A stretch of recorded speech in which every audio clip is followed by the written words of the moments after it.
I'm E.G. Marshall. Welcome to the sound of suspense.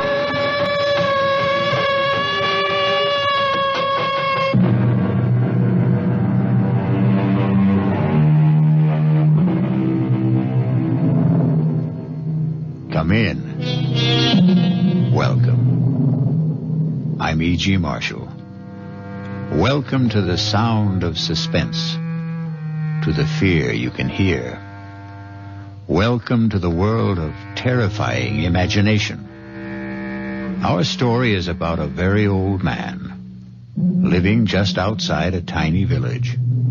A very old man whose long life has been lived close to the soil and close to the people he loved. People still living and people long dead.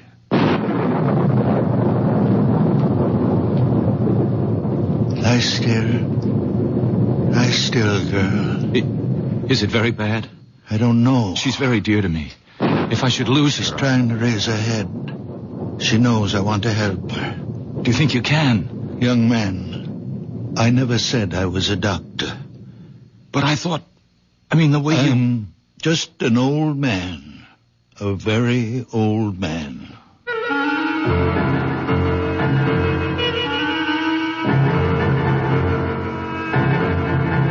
Our mystery drama, A Very Old Man, was written especially for the Mystery Theater by Elspeth Eric and stars Santos Ortega. I'll be back shortly with Act One.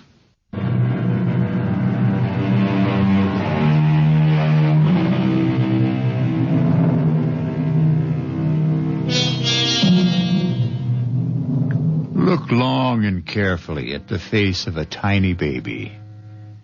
Look carefully and long into the face of someone who is very old. Do you see the wisdom in both? The very young and the very old have wisdom. In between, there is only accumulated information. Oh, you're home. Good. Well, he's done it again. Who's done what? Are you talking about my father? You know I am. I warned him. I said, Stefan, if it ever gets around, you'll ruin my medical practice. People won't believe in me. They'll only... Manfred, come sit down. Now, what's he done? Well, the same thing. Where is he? Isn't he home? Not yet. He went to the cemetery as usual. But you still haven't told me what happened. Well, Anna Brandt came to see me about a month ago. Severe attacks of pain in the upper abdomen. All the symptoms indicated appendicitis. I sent her to Carl Weiss for the operation. Of course, he examined her, too, and he agreed with me. No doubt about it, inflamed appendix had to come out. Well, he operated the next day, and that night, that same night, she had another attack. Well, so it wasn't... How could she have had another appendicitis attack when he'd just taken her appendix out? Well, he was as flabbergasted as I was. Yes, but what's it all got to do with my father? Stefan happened to be in my office the day Anna Brandt first came to see me. You know how he loves to hang around the office. Anna Brandt wasn't 10 feet out of the office when he told me there's nothing wrong with her appendix. Oh, not again. I can't have my father-in-law, who's been a farmer all his life, telling me, a doctor with a reputation, that I don't know what's wrong with my own patients. Of course you can't. For a minute, I did think back to that boy, the one with the asthma. What seemed to be asthma, anyway. The Rothberg boy. Father was right about him. I know. He made a lucky guess. Father went to see him every day. Talked to him, rubbed his chest, his throat. In 2 weeks, the boy was all right. The boy was hysterical, over-aspirated, nothing more. But this business with Anna Brandt, the day she came to see me, Stefan was asleep in the waiting room. I was explaining to Anna that I couldn't perform the operation, simple as it is, because of my hands, my arthritis. But I would send her to Carl Weiss. Well, she accepted that. Everybody knows about my arthritis. And she said something pleasant to Stefan. That was the first I knew that he wasn't asleep. Well, he didn't answer her. He just stared at her as though he'd never seen her before. I reached for the phone to call Carl Weiss. Stefan got up, came over to the desk, and took the receiver out of my hand. Manfred. The Stefan don't. It's not so. Not so. Have you had a bad dream, old man? It's not so what you said to Anna Brandt. There's nothing wrong with Anna Brandt's appendix. Stefan, don't start diagnosing again. You're not a doctor. There's nothing wrong. We had enough trouble after you diagnosed the Rothberg boy. The Rothberg boy never had asthma. All right, it turned out that he didn't. But that was a lucky guess. And it didn't do my reputation any good when word went around that you'd been right. I never told anybody. Yes, but the boy did. And his mother did. And people started coming to the house, coming here. All of them wanting to see you. But I told them to go away. It's not always that I can help. Well, I keep hoping, expecting God knows what miracles. Now are you going to start the whole thing up again with Anna Brandt? There are 3 of them. Come on now. Get your coat, Stefan. They're dark, brown or black, and hard. Oh, it's getting late. They're the size of olive pits. Are you talking about Anna Brandt? I saw them, close together. They were high in her body, about here. 3 of them. You saw them, 3 of them, the size of olive pits, lying here, above the stomach, about here. Have you got X-ray eyes, Stefan? Is that it? No, my eyes are like everybody's. Well, then, what do you mean you saw them? Her body was transparent. I could see right through it, as though the skin had been removed. I could see everything. Carl Weiss was as confident as I was before the operation, and he was as confused as I was after. I swear I don't know what made me say it, but I said it. I said, Carl Weiss, cook of olive pits. Gallstone, perhaps? Well, he was taken aback a little, but he couldn't deny a possibility. Maybe a remote one, but a possibility. I felt like a fool, but I told him I thought he should go ahead. And he did. This morning. And he found? Gallstones. 3 of them. The size of olive pits.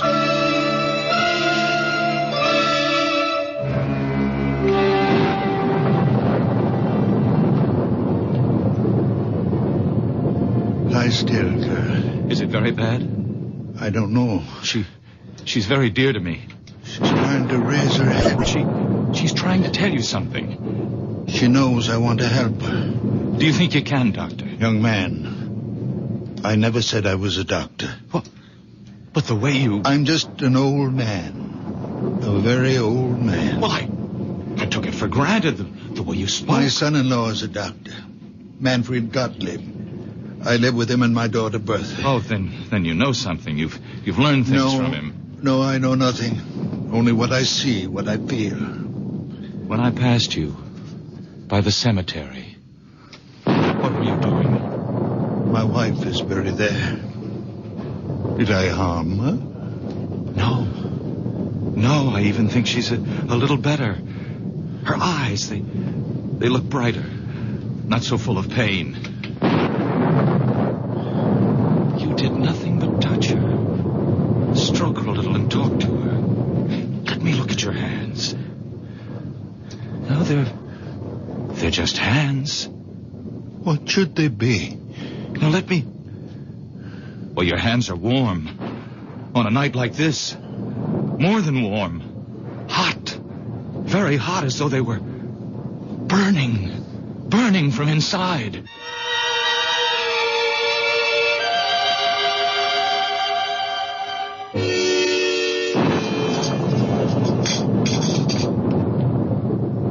If it should get around about Anna Brandt. You don't think I'd tell anyone? Well, these things have a way of leaking out. Look, you're not going to tell Father, are you, that Carl Weiss found the 3 stones? You think I shouldn't? He wouldn't tell anyone. He didn't tell anyone about the Rothberg boy. It was the boy's mother who shouted it from the housetops. And look what happened. People showing up here. When he saw them, he hid in his room. And when they left, he went to the cemetery, sat by my mother's grave. You think that he's there now? Oh, I suppose. Sometimes he stays for hours. I wish he'd get home before the rain starts.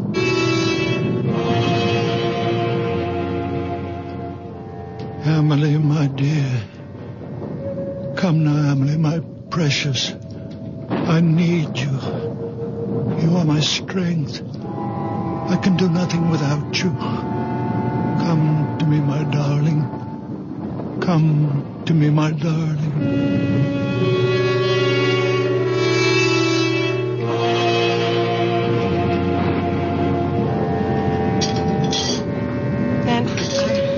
I don't want him to start thinking that any of this is real. He mustn't think that he has some magical power. Listen, if you treat him as though he were possessed in some way, he might begin to believe it, and then his mind... Who knows what might happen? Bertha, have you thought that, well, that perhaps it's already happened? No. That he is deranged? I won't believe that. He's my father. I love him. He's old and childish, and sometimes I'm impatient. I am too, often. But only the way I'd be with a child. In many ways, he is my child. The only child I have. Oh, my dear. I thought you'd stop brooding about that. Oh, I have. I stopped last year when I turned 40. But that's why. Because I have no child, he's twice as precious to me. I understand. I do understand. You know that I'm fond of him. Then let's leave him as he is. Don't let him think he's different from other people. Whatever you say. You know, the Widow Holder has been asking for him. The Widow Holder? Why? They keep telling me in the village that she has this great swelling on her head, big as an egg. Yes, I've heard about it. And she's afraid of doctors. Bertha, you don't suppose... The rain, it started. It's coming down like crazy. Oh, Father! Oh, thank goodness. I made it. Just in time. You shouldn't take such chances. Why weren't you home for dinner? Where have you been? I kept something hot for you. Thank you. Now, give me your coat. That's it. Oh, where were you all this time? I didn't Bertha tell you? At the cemetery. You didn't go to see anybody? No, I didn't go to see anybody. No. Here's a plate for you, Father. Nice pot roast and potatoes. Thank you, Bertha. I'm sorry I wasn't here for dinner. I lost track of the time. I ran into somebody. We talked a little. Oh. Manfred, let's go up to bed. Ah. Father, you'll be all right? Of course I'll be all right. Go to bed. Oh. Good night. Good night, daughter. Good night, Steph. Oh, Manfred. Yeah? How is Anna Brandt? Anna Brandt? I thought about it tonight in the cemetery. Is she all right? Yes, she's fine. I thought she was. I had a feeling... Good night. Enjoy your dinner. Good night. His asking about Anna Brandt? He hasn't even mentioned her since that day in the office. Bertha, could he have heard about Carl Weiss finding the gallstones? Oh, he'd have said so. He always says precisely what's on his mind. There are times when I wish he didn't. Listen, he's talking to himself in the kitchen. Sounds as though he's calling someone. Manfred, he's an old man. Leave him be. Oh, please close the door. Come to bed. It sounds like Amelie. What? Did you say Amelie? Wasn't that your mother's name? No. No, it was my sister's. Oh, Bertha, I never knew you had a sister. You never told me. It was so long ago, before I was born. Their first child. She only lived an hour. My mother told me they'd just agreed on a name. Father leaned over the crib to kiss her, and she was dead. But that was 45 years ago. All these years he's never mentioned her. What was that? The door opened downstairs. Well, he's gone out. In this rain. Where could he have gone? There's only one place. He's gone to the cemetery.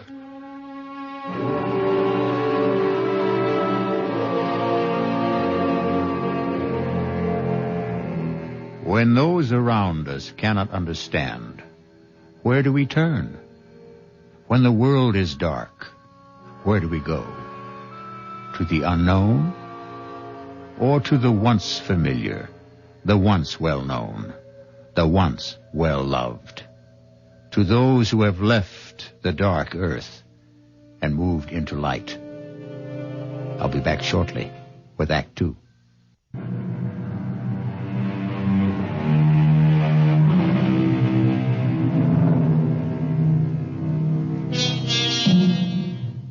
Now come back with me to the story of a very old man and the people who loved him and could not comprehend him, or could not comprehend him because they loved him, or because they tried too hard.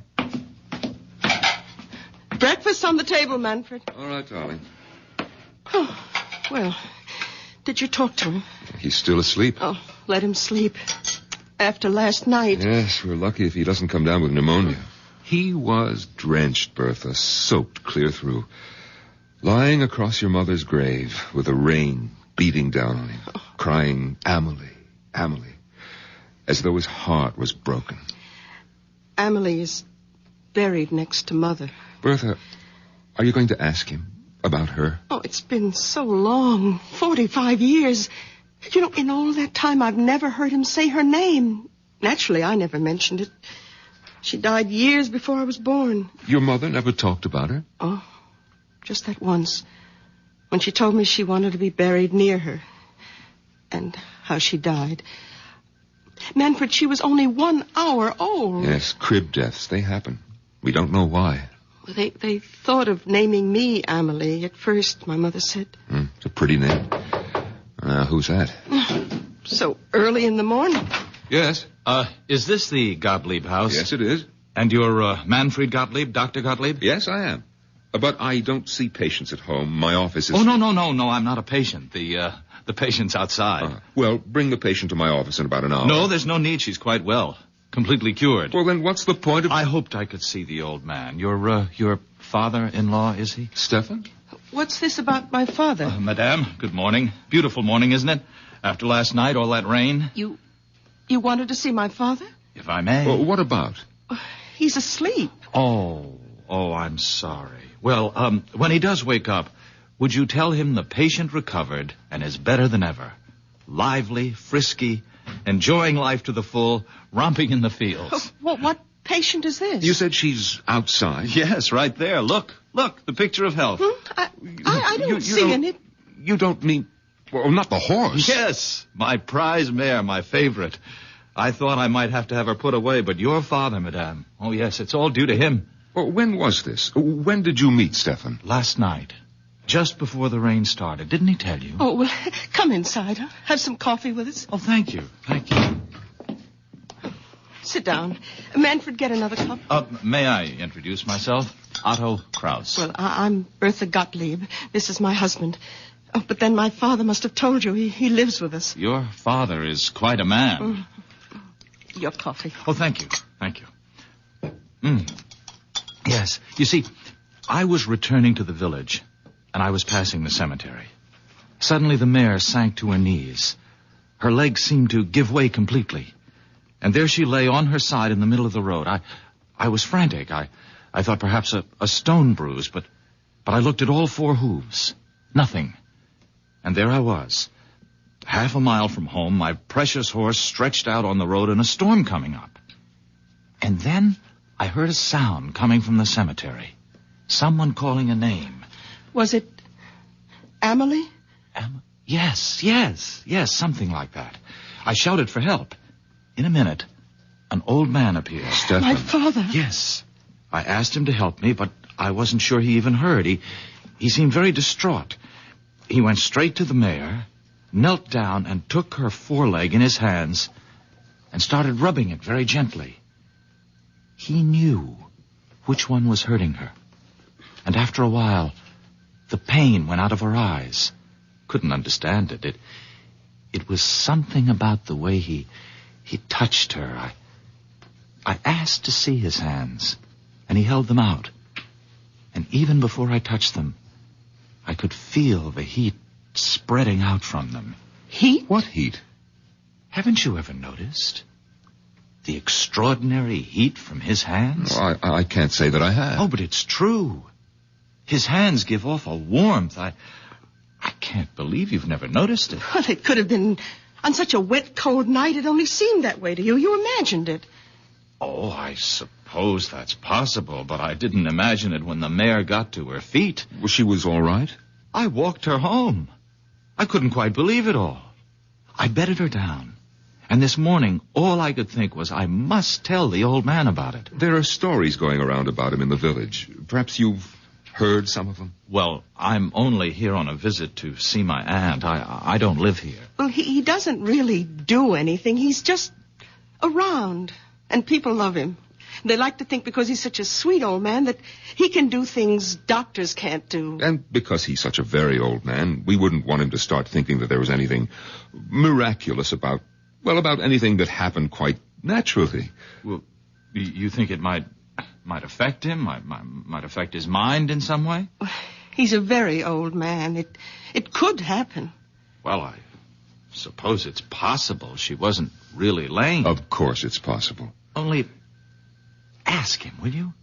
About his hands, those amazing hands. Yes, we'll ask him. I mean, giving off that heat, I felt it, you know. Well, I'll be getting along. My aunt's expecting me. Well, we'll tell him you stopped by. Yes, I wish you would. Tell him, and please, tell him thanks. We'll tell him. Do you think we should wake him? Come on, it's time. Yes. We have to tell him about the young man. And the horse. But we won't make anything out of it. Nothing at all. Just say that he dropped by. To say thanks, yes. Father? Stefan, are you awake? What time is it? Oh, it's almost 9 o'clock. Why aren't you at your office? Well, it seems that a young man stopped by to see us, Stefan. Well, actually, Father, he wanted to see you, but we told him you were sleeping. Why me? Well, it seems he met you on the road last night. Got a horse. A mare it was. That's right. The horse had a swelling. Do you feel well enough to get up now, Father? I think so. You're sure? After last night? I'm all right. All right, now just let me help you out of bed, Stefan. Yeah, I can manage. Give me your hand. Come on. That's it. Yeah. Here are your slippers. Yeah, I'll splash some water on my face. And then you'll have breakfast. Bertha, his hands are as cold as mine. Colder. That young man did imagine it about his hands. You know how it is. If your hands are cold, anyone's feel warmer, even if they're only a little warmer than your own. And he'd been riding back from the village on horseback. Yes, so of course his hands were very cold. Of course. My head is clearing a little. Oh, good. I'll go down and have some coffee ready for you. Thank you, Manfred. And 2 eggs. 4 minutes. Your clothes are on the bed, Father. Thank you, Bertha. Father, last night when Manfred and I came up to bed and you were eating your supper, anyway, that's what we thought you were doing. It's what I was doing. Well, we heard you talking. Was I talking? Well, you kept saying, we heard you say, Amelie. I said what? Over and over. Father, were you talking to Amelie? What do you know about Emily? Only what Mother told me. What did your mother tell you? That Emily died. That she only lived an hour. She was our first child. 45 years ago, Father. She died in the crib. I remember her so well. Why do you talk to her now, Father? Why do you call to her? Because she comes back to me when I call her. Father, you don't mean that. She comes back to me. To me. Not to anyone else. Only to me when I call her. You don't believe in ghosts. Emily is not a ghost. Her spirit comes back to me when I call her. Father, you can't believe this. I'm the only person left on earth she remembers. Her mother is dead. The midwife is dead. When I am dead, there'll be no one for her to come back to. No reason to come back. You can't believe what you say. I don't have to believe. Or not believe. I know. I won't let you. You have nothing to say about it. Nothing. I will not stay in this house and listen to you tell me that my Emily will not come when I call. I'm going to her now. Father, wait. Father, come back. Stefan, what's the matter? Get out of my way. Stefan! Father.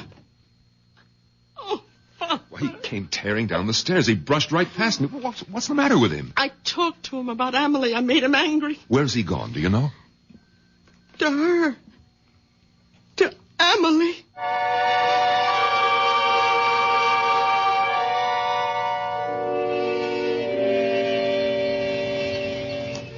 Emily, I need you, darling. Be with me, my darling. Your father needs you. I need you, my sweet Emily. Old man? Oh, my Emily. Stefan? Emily. Stefan, can I help you, old man? No. You remember me, don't you? From last night? The young man with the mare. She was lame. Ah, you should see her now. They told me she's better. Better than better. Come have a look. Please come. Look there. Look at her. Oh, very much fine. Not a sign of lameness. I came to your house a little while ago. You were sleeping. They told me you were there to say thanks. There was no need for that. Oh, I'd like to do more than just leave my thanks. I'd like to invite you to my aunt's place. Oh, no, I couldn't. No, I'd like you to meet my aunt, please. Your aunt won't mind? No, not a bit. Come on, we'll both ride the mare. Here, I'll give you a leg up. You're sure about your aunt now? Oh, she'll be delighted. She doesn't get out much these days. Is she very old? Well, she's not young, but that's not why she stays home. She has this disfiguring growth on her head. It makes her shy. Well, she should see a doctor. No, she won't. Absolutely refuses, won't hear of it, hates them all. Oh, that's very wrong. Oh, yes, all the money in the world and won't go to a doctor. So she sits in her parlor and reads her Bible. Ah, there's the house. Oh, yes. The big stone house. You know the house? I've admired it since I was a boy. My aunt bought it when my uncle died. My uncle was Fritz Holder. You've heard of him, the manufacturer? I don't think so. Around here, I understand my aunt is known as the Widow Holder.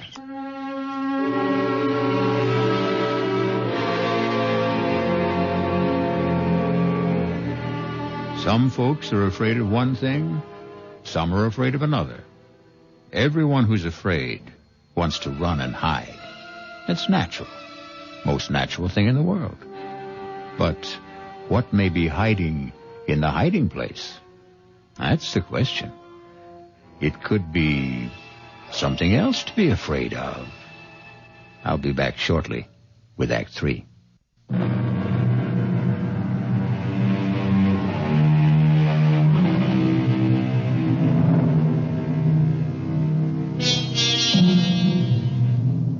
A very old man is mounting the steps of a big stone house in the company of a very young man whose aunt is known to the village as the Widow Holder.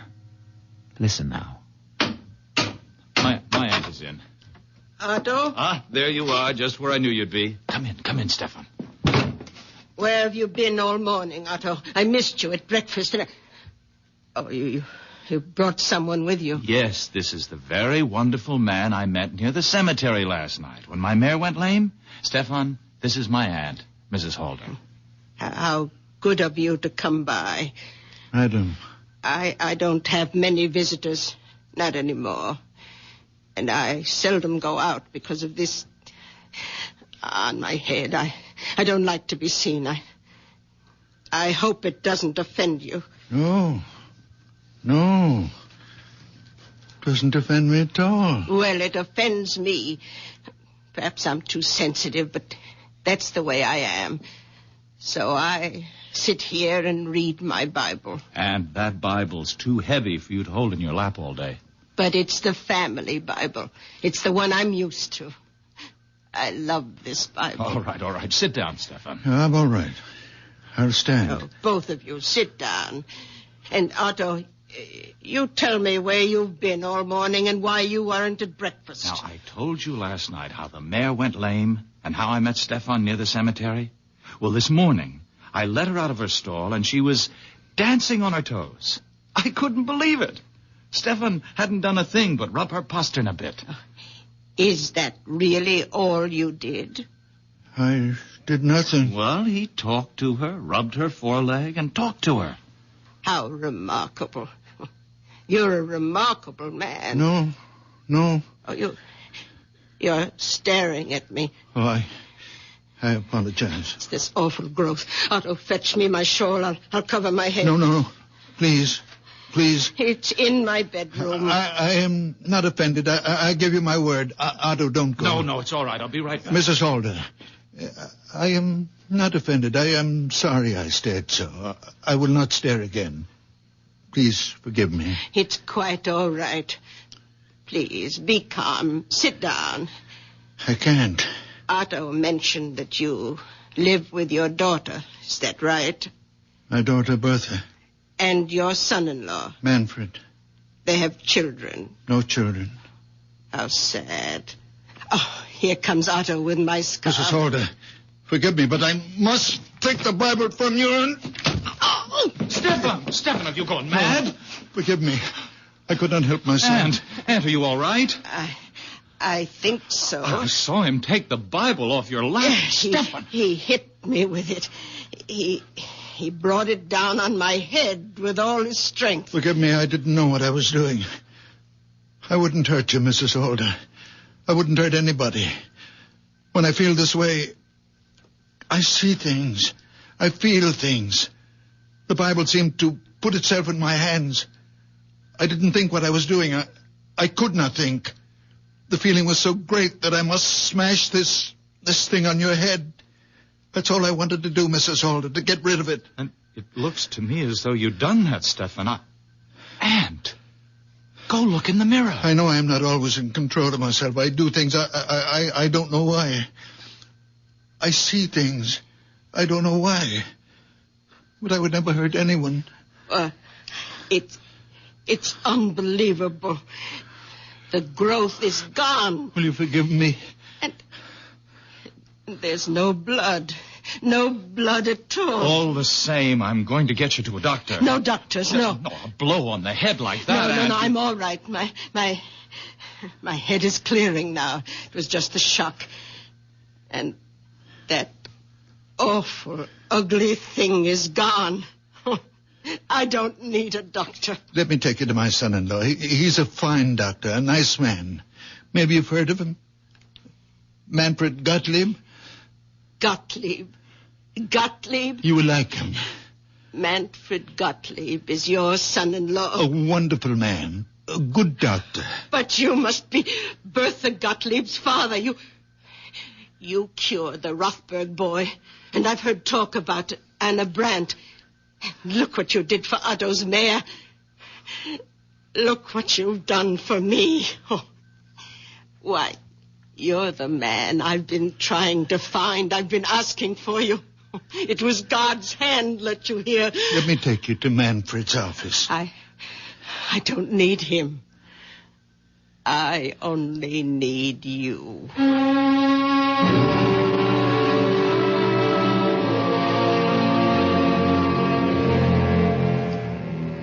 If I've hurt your aunt in any way... We'll soon know.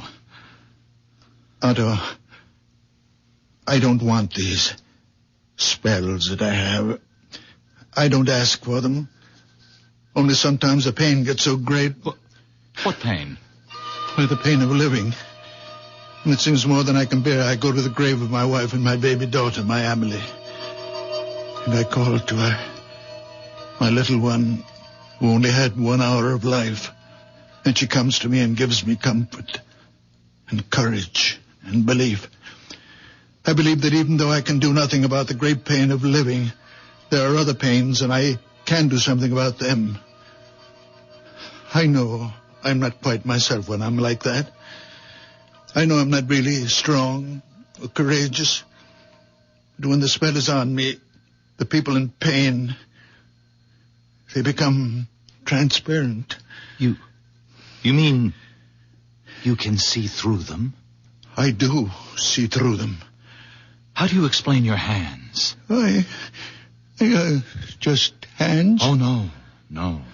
The night you massaged the mare, I took hold of your hands and they gave off a glow, a sort of radiating warmth. I know, I felt it. They burned like a steady flame. Perhaps I grow feverish when Emily is with me. Now you go home and rest, Mrs. Halder. Come back in a few days and I'll change the bandage, or you can do it yourself. I'll do it myself. She's all right, Doctor? Right as rain. Well, what was it? I mean, the growth on her head. It was a wen, a common, ordinary wen, a hardened cyst. If you'd come to see me, Mrs. Holder, I might have recommended that you have it removed by surgery. Oh, no. On the other hand, I might have done precisely what my father-in-law did, broken it with some heavy object. Probably not the Bible. Come, Aunt. I'll take you home. And thank you, Dr. Gottlieb. You may get more of these growths, these wens on your head, Mrs. Holder, or someplace else on your body. Now, if you do, call me and Oh, no. No, thank you. I know whom to call.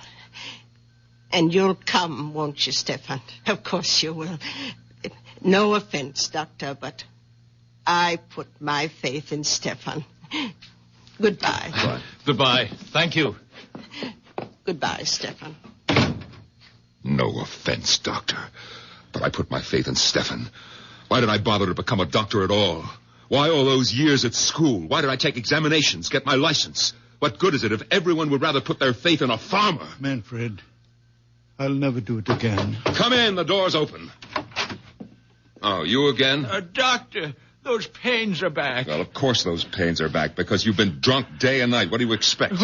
Can't you do something, Doctor? No, I can't. Only you can. Stop drinking. You've been drinking steadily for 30 years, and you have cirrhosis of the liver. But the pains are awful. Stop drinking for a month, and then come back and see me, and don't come back before.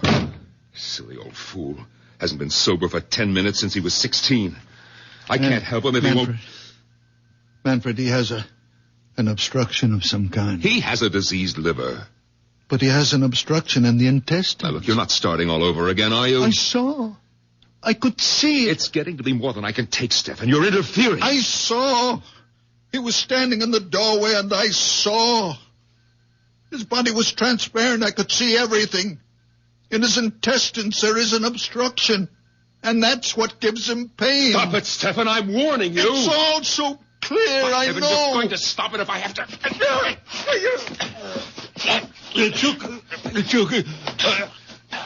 Manfred, take a hurt on my throat. Stefan. Stefan, I'm sorry.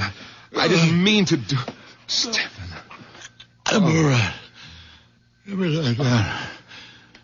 I'm all right. Let me loosen your shirt. Oh, Stefan, I don't know what possessed me. I lost control. It's all right.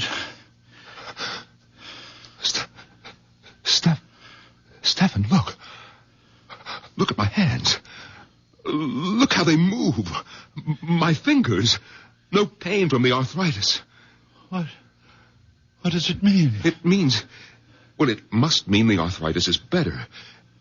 It's gone, perhaps. Oh, Manfred. The way I unbuttoned your shirt. So fast. No trouble. No pain. Is it possible? It's true. Look. Look how I can move them, Stefan. The way you used to. Stefan, I felt the warmth Otto was talking about.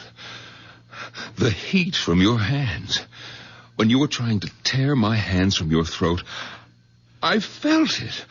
A warm glow. You really felt it? Yes, a glow. A radiance. Stefan, give me your hands.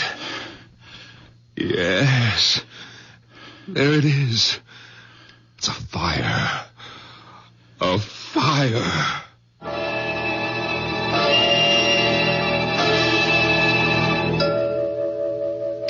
Bertha!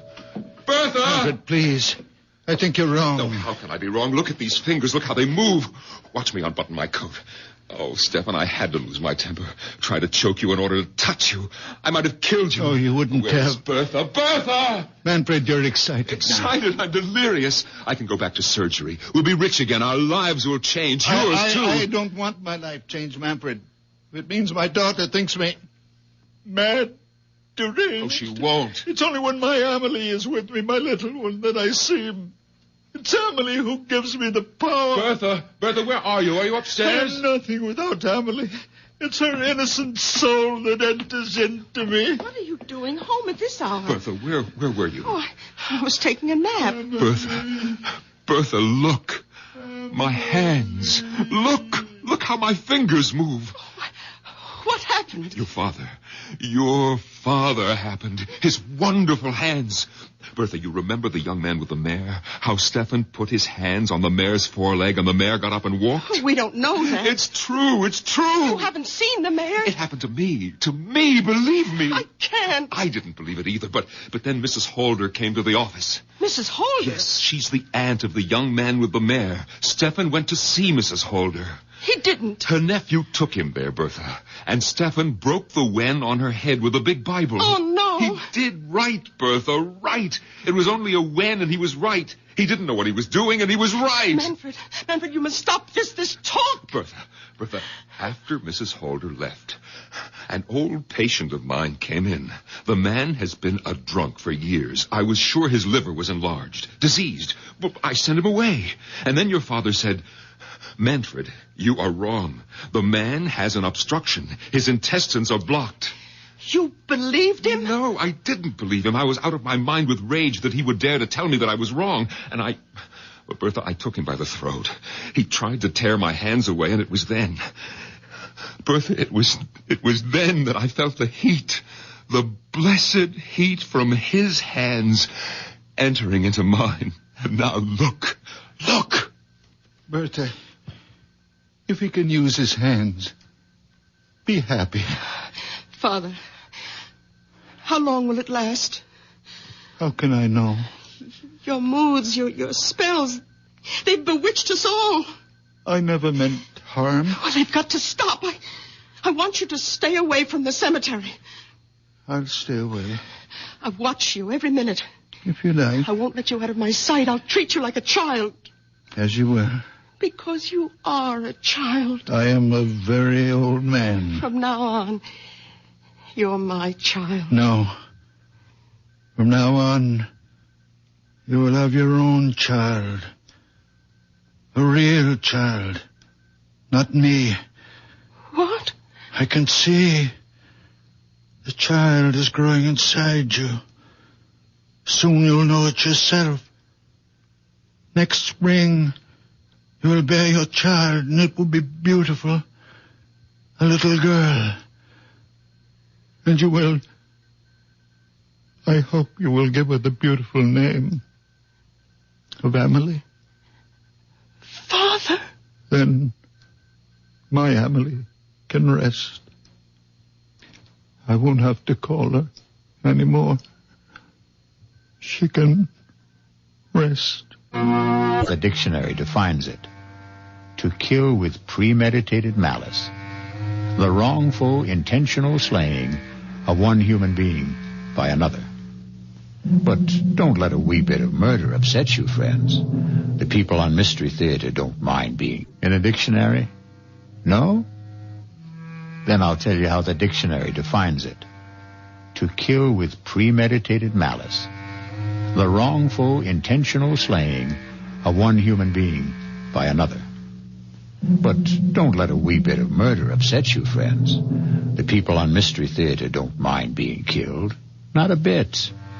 Because every one of them is a deadhead. Our cast included Santos Ortega, Norman Rose, Bryna Rayburn, and Billy Redfield. The entire production was under the direction of Hyman Brown. This is E.G. Marshall inviting you to return to our Mystery Theater for another adventure in the macabre. Until next time, pleasant dreams.